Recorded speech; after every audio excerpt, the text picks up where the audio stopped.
নমস্কাৰ, মই ডক্টৰ সমীৰণ দাস, এণ্ডক্ৰাইনলজি আৰু ডায়েবেটিছ বিভাগৰ বিশেষজ্ঞ। গুৱাহাটীত মই প্ৰেক্টিছ কৰোঁ। মই আপোনালোকক ক'ব বিচাৰিছোঁ এটা নতুন মলিকুলৰ বিষয়ে, যিটোৰ দাম কমাৰ কাৰণে এতিয়া আমাৰ প্ৰেক্টিছত আমাৰ মানুহৰ কাৰণে বহুত সুবিধা হৈছে। এইটো হৈছে দাপাগ্লিফ্ল'জিন। এইটো এটা SGLT2 ইনহিবিটৰ বুলি কোৱা হয়। সাধাৰণ ভাষাত ক'বলৈ হ'লে এই মলিকুলটোৱে আপোনাৰ পেচাবত চুগাৰটোৰ এক্সট্ৰিক্ট কৰি দিয়ে, মানে বডিৰ চুগাৰটো যিটো বেছি হৈ থাকে পেচাবত উলিয়াই দিয়ে, যাৰ কাৰণে চুগাৰৰ কণ্ট্ৰলটো ভাল হয়, প্লাছ ইয়াৰ এডিশ্যনেল বহুত বেনিফিট থাকে, যেনে আপোনাৰ প্ৰেছাৰটো কমাই ৰাখে, আপোনাৰ কিডনি প্ৰটেকশ্যন দিয়ে, আৰু বিশেষকৈ কাৰ্ডিয়াক ৰোগীসকলৰ ক্ষেত্ৰত বহুতখিনি ভাল ফল আছে।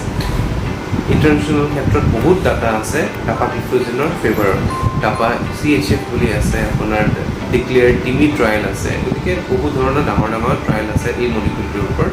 ইমান দিনে আমি দামটো বেছি থকাৰ কাৰণে ৱাইড স্প্ৰেড ইউজ কৰিব পৰা অকণমান আঁতৰি আছিলোঁ, কাৰণ 70-80 ৰুপিজ এটা টেবলেটত পৰে।